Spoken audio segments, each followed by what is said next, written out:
इस प्रकार राजकुमारी पद्मावत तो अपने आशिक परदेसी के प्रेम में पागल सी हो गई थी और रात भर उसे तो विरह की अग्नि सुलगाती रही। और जब सखियां पद्मावत से बाग में चलकर ढूंढने की जिद करती हैं, तो पद्मावत उनसे विनती करती है और कहती है कि सखियों, वैसे तो मुझ में चलने तक की भी आसक्त नहीं है, लेकिन यदि फिर भी तुम सब जिद करती हो तो बाग में चलने की मेरी एक शर्त होगी कि मैं तभी चल सकती हूँ जब आप सब मुझे सबसे पहले उस परसों वाले परदेशी के दर्शन करा दोगी। तो प्रेमियों, पद्मावत की सखियां पद्मावत को बाग में ले जाती हैं। सबसे पहले वे उसी स्थान पर जाती हैं जहां रणवीर अपने दोस्त चंद्रदत्त के साथ बैठा हुआ था। पहले तो राजकुमारी पद्मावत ने कुछ शर्माकर तिरछे तिरछे नैनों से रणवीर को जी भर के देखा। फिर परदेशी पर इस कारण से गुस्सा करने लगी कि उसने पद्मावत को रात भर सताया था, क्योंकि पद्मावत तो परदेशी को फूलों से इशारे करके कह गई थी कि रात के समय मेरे महल में आ जाना, लेकिन वो इतना बुद्धू निकला कि मेरे मन के मर्म को ही नहीं समझा। और फिर अपनी सखियों से कहने लगी कि सखी, ये मर्द होते हैं ना, ये किसी के दिल की पीड़ा को नहीं समझते, बड़े ही धोखेबाज होते हैं। और फिर औरतों के साथ तो मर्दों ने सदा ही दगा किया है।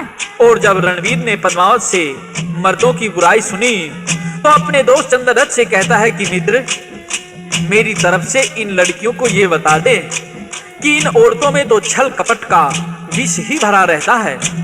और इस प्रकार से पद्मावत मर्दों की बुराई करती हुई अपनी सखियों से क्या कहती है। और रणवीर औरतों की बुराई करके पद्मावत के सवालों का जवाब देता हुआ अपने दोस्त से क्या कहता है।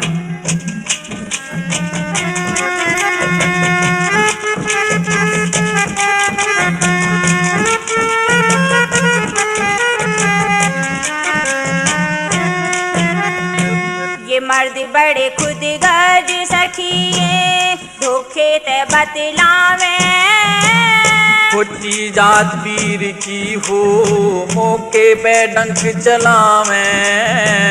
मर्द बड़े खुदगर्ज सखिए, धोखे ते बतलावे, खोटी जात वीर की हो, मौके पे डंक चलावे।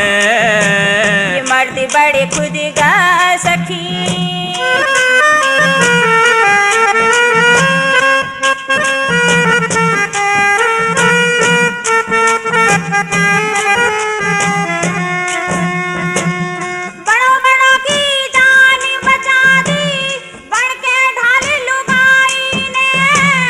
गल काटन की तेज कटारी कर दिए घालू गाई ने।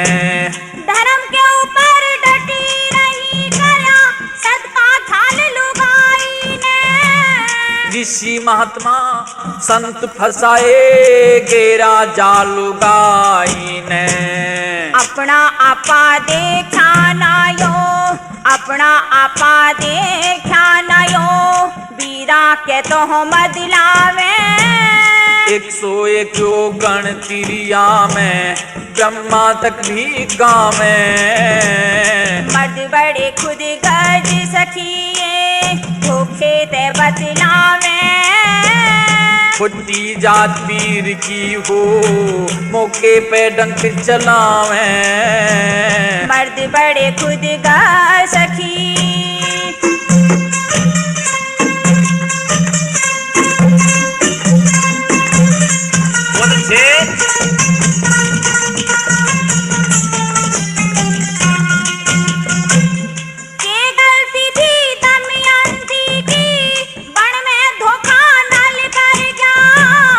नल राजा का दोष नहीं, वो कलयुग बैरी छल कर गया। आधी साड़ी काट निगर गया, उसने क्यों निर्बल कर गया। रचा स्वयंवर फिर दोबारा, अपना नाम उज्जवल कर गया। मर्द की खातर तिरिया जग में, मर्द की खातर तिरिया जग में 100 विपता ठावे।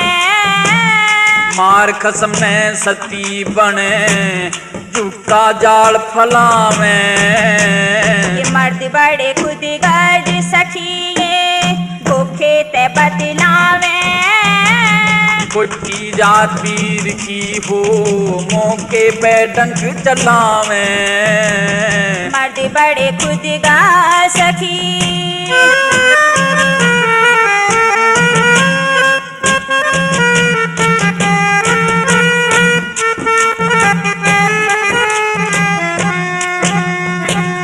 रामचंद्र ने सिया की गैया के अच्छी बात करी थी। सीता कारण लंकपुरी में दिन की रात करी थी। अवधपुरी में धोबी कारण वह लक्ष्मण साथ करी थी। रामचंद्र का दोष नहीं प्रजा ने पंचायत करी थी।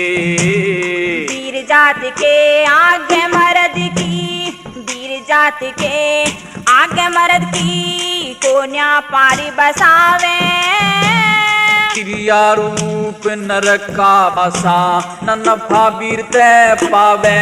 हाँ मर्द बड़े खुद गर्ज सखिए धोखे थे बतलावे।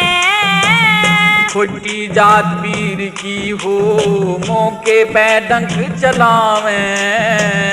मर्द बड़े खुद गर्ज सखी